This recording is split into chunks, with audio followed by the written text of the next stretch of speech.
up, guys? The phenomenal AJ Styles, and you're watching BrettO Live. WWE Heck in a Cell 2020. What is going on, guys? BrettO Live back with another video, and today we're going to be going over the Cell here in a setup style video similar to the week in review setup. We're going to be going over this pay-per-view in its whole. I'm going to tell you all the results, what happened, my thoughts on all of them. So without further ado, let's jump into it. But before we do, make sure to let me know down in the comments down below what you guys thought about the show, what was your favorite part of the show, as well as smashing a like on this video, as well as subscribing to the channel so you guys never miss a new video. Starting over here was on the kickoff show was R-Truth versus Drew Gulag. Nothing special. Match was like very boring.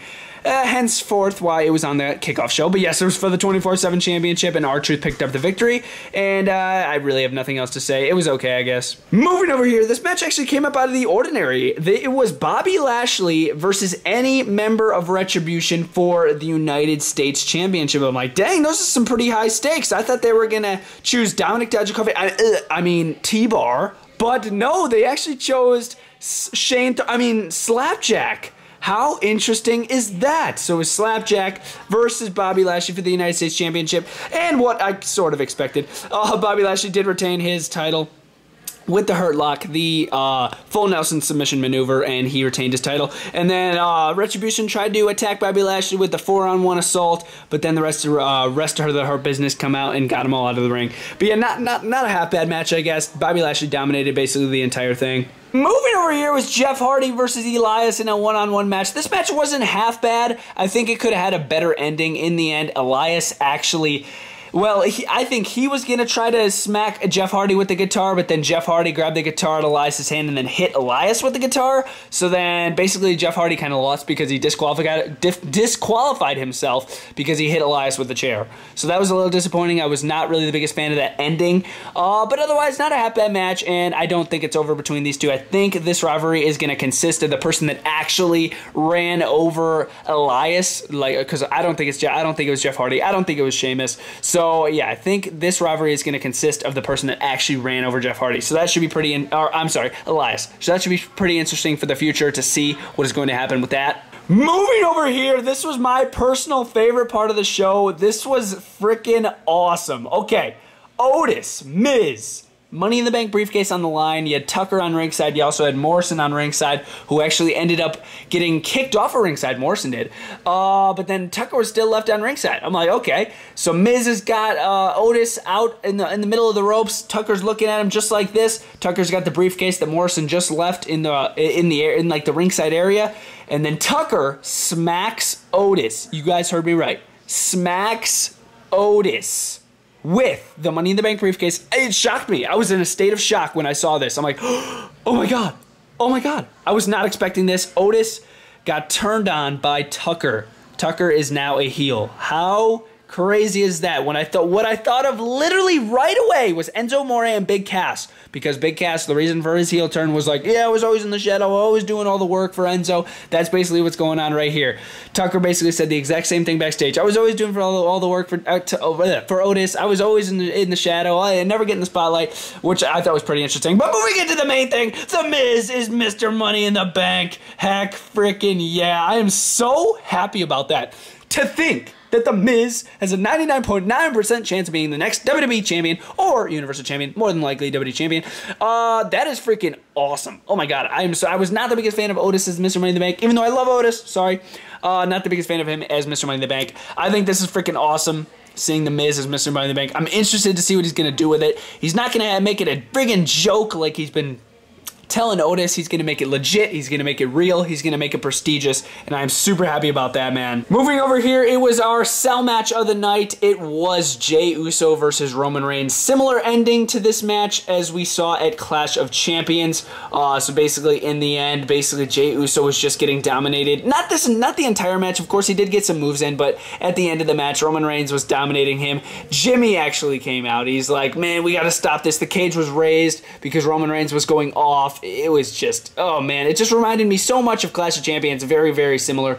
And then then Jimmy's like, dude, what are you doing? And I thought Reigns was starting to turn face again, but no, he grabbed Jimmy, and then he's like, no. And then Jay's like, I quit, to save his brother Jimmy. So that was pretty interesting. Roman is still your Universal Champion, but then at the top of the entrance ramp, Alpha and Sika of the Wild Samoans were waiting for him, and they crowned him as the Tribal Chief with one of the iconic Samoan necklaces. So that is very interesting, very cool. And yeah, are they going to choose to get kicked out of the family, or are they going to be the two special henchmen of Roman Reigns? I would imagine it's going to be a trio now between these three, and it's going to be a big heel team, and they're going to take orders from Roman Reigns, whether they like it or not. Not a half bad part in the show, guys. Moving over here was Sasha Banks versus Bayley inside of the cell. This match wasn't half bad at all.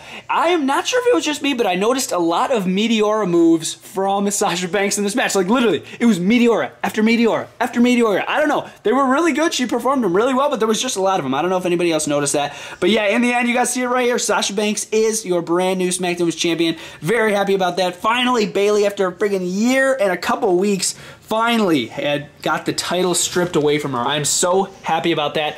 I'm very interested to see if they're going to keep this rivalry going, maybe change it up a little, get Sasha some new opponents. I'm interested to see what they're going to do, but I'm very excited to see what Sasha's going to do with the title. She's got the blue hair, she's got the blue belt. I thought it was an awesome match, awesome moment, and yeah, guys, not too bad. And then moving over here was the main event of the show. Randy Orton, Drew McIntyre, WWE Championship on the line in a sick, disgusting, sadistic, methodical match. How amazing was this?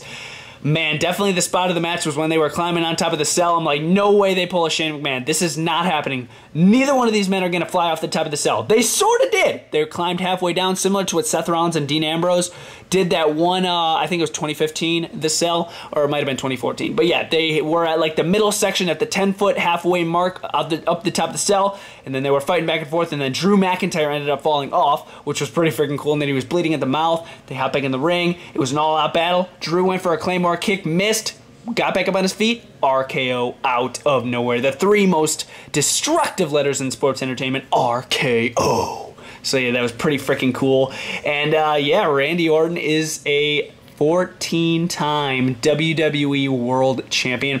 We needed a change. I do agree with this. I mean, yeah, Drew did an amazing WWE Champion. I cannot take anything away from him. Great job, Drew, for your first WWE Championship run. It literally amazing. It was great. But yeah, it did need to come to an end. I think he had over 200 days, and I'm very happy that he's passing the torch on to Randy Orton. And for the 14th time here, Randy Orton is your WWE Champion, and that's crazy. That's freaking insane. But yeah, Randy Orton is your WWE Champion. Not a half bad match at all. Okay, guys, I hope you guys enjoyed this video. If you did, make sure to smash the like, comment down below your favorite match or favorite moment that happened at the cell. Make sure to smash the like in this video. Subscribe to the channel so you never miss a new video. And in the end, I'm going to give this show a solid 8 out of 10. Wasn't a half bad show at all. Thought it was pretty freaking awesome. Really, we guys enjoyed the video. BrettO Live out. Awesome.